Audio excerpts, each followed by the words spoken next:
मोदी देश के लिए जहर है। जहर है? हाँ, देश के लिए जहर है। जहर बता रहा हूँ मैं आपको। कैसे जहर है? जहर, अभिशाप जिसको बोलेंगे, तो बीमारी। कह रहे हैं, हमने देश के लिए सब कुछ छोड़ दिया। वो कह रहे हैं ना, मैं भी तो कह रहा हूँ, मेरी बात भी तो सुनो, मैं भी तो सुनो। ब्राह्मणवाद जानते हो, मनुवाद जानते हो क्या है? मैंने आपकी पहले आपको बता दिया। आरएसएस जो होता है, आरएसएस जो संस्था यहाँ पे बनी हुई है, ये शोषणकारी व्यवस्था है। सरकार को कह रहे हैं कि मनुवादी सरकार है। सरकार तो कह रही है सबका साथ सबका विकास। अरे तो कहने के लिए तो हर कोई कहता है भाई, आप रियलिटी को पहचानिए। चोर कभी एक्सेप्ट करता मैं चोर हूँ? जब वो रंगे हाथ पकड़ा जाता है और 4 सोटा पीछे पड़ता है, तब वो कहता है हाँ मैंने चोरी करी। उससे पहले कोई चोर नहीं बोलता कि मैंने चोरी करी। गैर जिम्मेदार जनता रहेगी तो नरेंद्र मोदी जैसा व्यक्ति ही प्रधानमंत्री बनेगा। जब जनता जिम्मेदार हो जाएगी देश के प्रति, समाज के प्रति, तो नरेंद्र मोदी जो है 2 मिनट भी नहीं टिकेंगे। बता रहा हूं। एक आखिरी सवाल, उत्तर प्रदेश में जो कानून व्यवस्था है उसको किस नज़रिए से देखते हैं आप? कानून व्यवस्था का रूप बदल गया है। पहले अखिलेश यादव जी गुंडागर्दी करते थे, ठीक है, अब योगी आदित्यनाथ जी गुंडागर्दी कर रहे हैं। 2024 चुनाव नज़दीक है और बिहार में 25 का भी विधानसभा चुनाव होने वाला है। इसको लेकर के तमाम राजनीतिक दल जो हैं, तमाम राजनीतिक पार्टियां वो सक्रिय हो चुके हैं और अपने अपने तरीके से तैयारी कर रहे हैं। ऐसे में बिहार में एक ऐसी पार्टी ने एंट्री की है जो बिल्कुल ही नई है। उस पार्टी का नाम है भारतीय राष्ट्रीय पार्टी और उसके अध्यक्ष आरपी मौर्य जी हमारे साथ हैं। इनसे कुछ बातचीत करेंगे और जानेंगे कि इस पार्टी को बनाने का उद्देश्य क्या है और बिहार में इनका कदम कैसे पड़ा। भारत देश के अंदर कोई ऐसी पार्टी नहीं है जिसे आप अपनी कह लें। सभी पार्टियां व्यक्तिवाद, परिवारवाद, जातिवाद, मनुवाद में ग्रसित हैं और सब लोग पार्टी नहीं, पार्टी कहने के लिए तो लोकतांत्रिक होती है, लेकिन एक कंपनी की तरह चल रही है। पैसा लगाइए, इन्वेस्टमेंट करिए और रिटर्न लीजिए 10 साल के बाद। ऐसी कंपनी चल रही है सारी पार्टियां। तो हम जैसे पढ़े लिखे लोग अगर इस देश के अंदर हैं तो सोचना तो लाजमी है कि भाई इस देश का कल्याण और उत्थान कैसे होगा। इन्हीं चीज़ों को लेकर चिंतन मंथन जब किया गया तो भारत देश में युवाओं का राजनीतिक जो भविष्य है वो शून्य है, और जब राजनीतिक भविष्य शून्य है तो सब कुछ शून्य है। बाबा साहब भीमराव अम्बेडकर ने कहा नहीं, सत्ता हर ताले की चाबी होती है। तो जब युवा सत्ता में जाएंगे नहीं, चोर और बदमाश जाएंगे बना करके, तो युवाओं का भविष्य कौन सुधारेगा? इसीलिए भारतीय राष्ट्रीय पार्टी का गठन हुआ और भारतीय राष्ट्रीय पार्टी एग्जिस्टेंस में आई है। अब भारतीय राष्ट्रीय पार्टी का जो संविधान है वो अन्य पार्टियों के संविधान से बहुत अलग है। अभी तक कोई चुनाव लड़ी है भारतीय राष्ट्रीय पार्टी? हाँ, 2022 में हम लोग उत्तर प्रदेश के चुनाव में शामिल हुए थे, लेकिन वहाँ पर जैसे जो समस्याएं हम लोगों ने फेस किया ज़मीनी लेवल पर, कि पार्टियां एक तरीके से पूरी हॉबी हैं। हॉबी होने का मतलब है कि नीचे वाले किसी भी व्यक्ति को या पार्टी को उठने नहीं देना चाहती हैं, ठीक है। तो 3 से 4 सीटों पर हम लोगों ने पर्चे भरवाए थे, लेकिन वो सारे पर्चे उन लोगों ने खारिज करवा दिया। खारिज करवा दिया बीजेपी वालों ने। और यहाँ पर बीजेपी के जो कैंडिडेट थे उनके पर्चे खुद जो रिटर्निंग ऑफिसर होता है वो भर करके लिख रहा था। तो आपने इसके लिए क्या कदम उठाया? खारिज कर देना ये तो बहुत बड़ी बात है। ये तो होता ही है। ये तो चुनाव लोकतंत्र में ये कैसे हो जाएगा? लोकतंत्र में जो अधिकारी होते हैं, रिटर्निंग ऑफिसर होते हैं, वो सब ऑलरेडी मैनेज होते हैं। चुनाव का तरीका है भारत में, ठीक है। जैसे मैं बड़ा कोई नेता हूँ और हमने आपको रिटर्निंग ऑफिसर को मैनेज कर लिया, तो उन्होंने हमारी वाली बात करी और देखा, समीकरण बनाया कि छोटे मोटे जितने आ रहे हैं उनको साइड में कर दो, 2 में लड़ाई हो जाएगी, समीकरण बन जाएगा, इलेक्शन जीत लेंगे। तो वो फॉल्ट आप में निकालते हैं, कोई ना कोई फॉल्ट निकालेंगे। ऐसी कंडीशन में आपको इन्फॉर्मेशन देंगे कि आप कुछ नहीं कर पाएंगे। उसके बाद आप अगर चले जाइए सुप्रीम कोर्ट, हाई कोर्ट की केस करवा दें, स्टे ले आएँ, रोक लें, तो चुनाव आयोग ये कहता है कि आप केस करवाइए, कुछ भी करवाइए, लेकिन चुनाव नहीं रुकेगा। अगर आप केस करवाते हैं, सिद्ध कर पाते हैं, तो बाद में जो है उसको होल्ड कर दिया जाएगा, दोबारा चुनाव होगा। अब ये मुझे बताओ कि कोई पार्टी बना रहा है या कोई चुनाव लड़ने जा रहा है तो उसको कोई व्यक्तिगत काम नहीं है, कोई व्यक्तिगत काम नहीं, वो बस दिन भर यही काम करे, कभी हाई कोर्ट, कभी सुप्रीम कोर्ट, कभी कहीं। यही मेरी ज़िंदगी है, यही मेरी ज़िंदगी में पैदा हो गया। मैंने विधायक बनने का सोचा, मैंने सांसद बनने का सोचा, तो मैं भारत देश की पूरी व्यवस्था से जब लड़ूंगा तब कहीं जाके पार पाऊंगा। कितने लोग हैं यहाँ से जो घर द्वार सब छोड़ करके लड़ने के लिए तैयार हैं? रेयर केस में। इसलिए जो युवा ईमानदारी से लड़ रहा होता है वो पीछे हो जाता है, और जो चोर बदमाश टाइप के लोग होते हैं वो आगे आ जाते हैं। इस वक्त आप बिहार की राजधानी पटना में हैं। जी। बिहार कैसे आना हुआ और बिहार आकर के क्या उद्देश्य, बिहार आने का उद्देश्य क्या है? नहीं, बिहार मेरी ऐतिहासिक जन्मभूमि और कर्मभूमि दोनों है। मैं भगवान बुद्ध का बहुत बड़ा फॉलोअर हूँ, सम्राट अशोक का फॉलोअर हूँ, बाबा साहब का फॉलोअर हूँ। तो जो पूरे विश्व को ज्ञान देने का जो दीपक यहाँ से जला है, इसके प्रति मुझे बड़ी श्रद्धा और आस्था है, और बड़े दिनों से अभिलाषा थी कि मैं बिहार एक बार देख करके आऊँ, समझ करके आऊँ।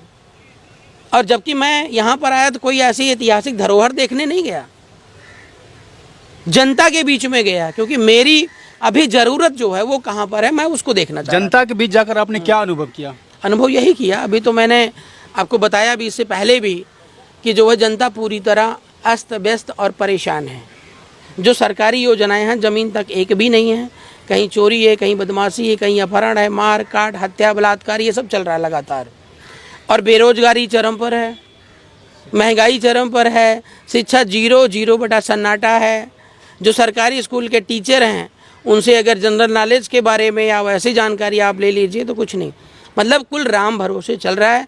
पृथ्वी पर गाय भैंस की तरह आप आ गए हैं, जब तक आप जिंदा रहिए, चले जाइए, चले। महंगाई कैसे कम किया जा सकता है? महंगाई पर तो सवाल बहुत लोग उठाते हैं, महंगाई है, हाँ। कम कैसे किया जा सकता है, आप बताइए। पढ़े लिखे ये बड़ी नीति है, ये 1 मिनट 2 मिनट में नहीं समझाई जा सकती कि महंगाई कैसे कम की जाए। समझ रहे हैं ना? जब सिस्टम हमारे पास आता है, जैसे आपने कहा कि गाड़ी कैसे चलाओगे, तो अब गाड़ी की चाबी आपने मुझे दी नहीं, गाड़ी पे बिठाया नहीं, अब बोलो गाड़ी बताओ कैसे चलाओगे, तो हम कैसे बता दें गाड़ी चलाएंगे? और कुछ चीज़ें इंटरनल पॉलिसी होती, जो चीज़ हम शेयर नहीं करते हैं। शेयर इसलिए नहीं करते हैं कि जो विपक्षी हैं वो लोग उस पर राजनीति तो कर लेंगे, प्रोपोगंडा तो फैला देंगे, लेकिन रिजल्ट 0 होगा। वैसे मैंने अभी शिक्षा वाला पॉइंट ओपन किया, तो इसलिए मैंने ओपन कर दिया है, उसको कोई भी कर ले, वो समाज और देश हित में है करके दिखा दे, अगर जनहित के लिए है। वैसे महंगाई की भी अगर बात होगी तो जो आर्थिक हमारी जो कमेटी है उस पर चिंतन मंथन होगा, विचार होगी, उसके बाद निर्णय लिया जाएगा। अभी हम शॉर्ट टर्म में उसके बारे में कुछ नहीं कह सकते। 2024 का लोकसभा चुनाव नज़दीक है, 25 का विधानसभा चुनाव भी होगा जी। तो कैसे चुनाव लड़ेंगे आप? किसी पार्टी के साथ अलायंस करेंगे या खुद के बल? नहीं, 2025 का तो अलायंस का कोई मतलब नहीं है। धुआंधार तरीके से हम लोग बिहार में लड़ेंगे, सरकार भी बनाएंगे। ये हम सभी बिहार वासियों से अपील करते हैं, अपना साथ सहयोग बनाइए, और बिहार की जो हर समस्या है उसका समाधान हम है। लेकिन अभी लोकसभा की जो बात हो रही है, प्रयास तो हमारा है पूरा, लेकिन अभी देखते हैं कि हम कितनी सीटों पर उतर पाते हैं। 2024 चुनाव को लेकर के तमाम जो विपक्ष के लोग हैं एकजुट हो गए हैं, जिस गठबंधन का नाम उन्होंने इंडिया रखा है, उसको किस नज़रिए से देखते हैं? जहाँ पर मोदी को हराने की बात आएगी तो हम गठबंधन के साथ खड़े होंगे। हम उसमें इस तरीके, मोदी से क्या दिक्कत है आपको? मोदी देश के लिए जहर है। जहर है? हाँ, देश के लिए जहर है। जहर बता रहा हूँ मैं आपको। कैसे जहर है?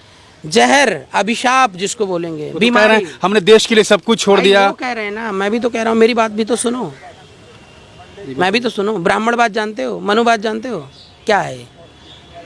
मैंने आपकी पहले आपको बता दिया। आरएसएस जो होता है, आरएसएस जो संस्था यहाँ पे बनी हुई है, ये शोषणकारी व्यवस्था है। मतलब आप क्या कहना चाह रहे हैं? सरकार जो है मनुवादी सरकार है। मैंने ये कह दिया, आप इंटरव्यू ले रहे हैं, आपके बच्चे को मैंने पढ़ा दिया, पढ़ा लिखा के बड़ा कर दिया, ठीक है, और कल आपका बच्चा मेरी जगह खड़ा हो जाएगा, तो मैं चाहूँगा आपका बच्चा पढ़े लिखे। आप सरकार को कह रहे हैं कि मनुवादी सरकार है, सरकार तो कह रही है सबका साथ सबका विकास। अरे तो कहने के लिए तो हर कोई कहता है भाई, आप रियलिटी को पहचानिए। चोर कभी एक्सेप्ट करता मैं चोर हूँ? जब वो रंगे हाथ पकड़ा जाता है और 4 सोटा पीछे पड़ता है, तब वो कहता है हाँ मैंने चोरी करी। उससे पहले कोई चोर नहीं बोलता कि मैंने चोरी करी। अभी यहीं पर जा रहे हो, रास्ते में 1000 रुपये गिरा हो, उठा लोगे, और कोई ना देखे तो रास्ते में कोई पूछे भैया मेरा 1000 रुपये गिरा, कहीं देखा? तो नहीं भैया हमने नहीं देखा। मतलब 99% लोग नहीं कहेंगे। 15 अगस्त को पूरा देश जश्न आज़ादी मना रहा था। ऐसे मौके पर लाल किले की प्राचीर से ये कहना कि 2024 में फिर से मैं इसी लाल किले से झंडा फहराऊंगा, प्रधानमंत्री का। देखिए, प्रधानमंत्री क्या है, उसकी पहचान देश की जनता है, समझ रहे हैं ना, और जनता की पहचान प्रधानमंत्री है। गैर जिम्मेदार जनता रहेगी तो नरेंद्र मोदी जैसा व्यक्ति ही प्रधानमंत्री बनेगा। जब जनता जिम्मेदार हो जाएगी देश के प्रति, समाज के प्रति, तो नरेंद्र मोदी जो है 2 मिनट भी नहीं टिकेंगे, बता रहा हूँ मैं। और रही बात जो लाल किले की प्राचीर से चिल्ला रहे हैं, तो गोदी मीडिया उनकी है, पैसे उनके पास अरबों खरबों रुपए, दिन भर चारों तरफ जो मीडिया में चल रहा है उनको तो देख रहा है ना, हमको कौन देख रहा है, आपको कौन देख रहा है, बताइए आप मुझे। तो जब दिन भर उनका प्रचार चलेगा, और मोदी जी जब पहली बार प्रधानमंत्री बने थे तो ये बोले थे कि काम हो और या ना हो, सिर्फ प्रचार हो, तो सिर्फ प्रचार हो रहा है। दिन में 20 सूट बदला जाएगा और 20 एंगल से फ़ोटो लिया जाएगा, ठीक है ना। पता नहीं कितना टाइम होता है अगले के पास, तो 20 एंगल से फ़ोटो लिया जाएगा। और कुछ लोगों को, जो मॉडर्न लोग हैं, जो पैसे वाले हैं, उनको भी मैं कहूँगा गैर जिम्मेदार, उनको बस एक्शन और फैशन से मतलब होते हैं, ठीक है ना, और देश की जिम्मेदारियों से। एक आखिरी सवाल, उत्तर प्रदेश में जो कानून व्यवस्था है उसको किस नज़रिए से देखते हैं आप? कानून व्यवस्था का रूप बदल गया है। पहले अखिलेश यादव जी गुंडागर्दी करते थे, ठीक है, अब योगी आदित्यनाथ जी गुंडागर्दी कर रहे हैं। अब योगी आदित्यनाथ जी जातिवादिता के आधार पे गुंडागर्दी नहीं कर रहे हैं, अब उन्होंने पुलिस को गुंडा बना दिया है। मतलब समझ रहे हैं ना कि बंदूक काम करेगी लेकिन मैं सामने नहीं दिखाई दूंगा, मतलब पीछे से वार होगा, आगे से भैया मैं बड़ा सीधा साधा व्यक्ति हूँ। चलिए, बहुत तरीका वही है, बदला कुछ नहीं है। चलिए, बहुत बहुत शुक्रिया। इस वक्त हमारे साथ बातचीत कर रहे थे आरपी मौर्या जी, उत्तर प्रदेश से आए हैं, बिहार की राजनीति को समझ रहे हैं, देश की राजनीति को समझ रहे हैं। 2024-25 चुनाव में अपना जो भी है, जिस तरह से अपना दबदबा बनाने की कोशिश में लगे हुए हैं। देखते रहिए प्राइम अड्डा, मिलते हैं फिर किसी अगले वीडियो में, तब तक के लिए शुक्रिया।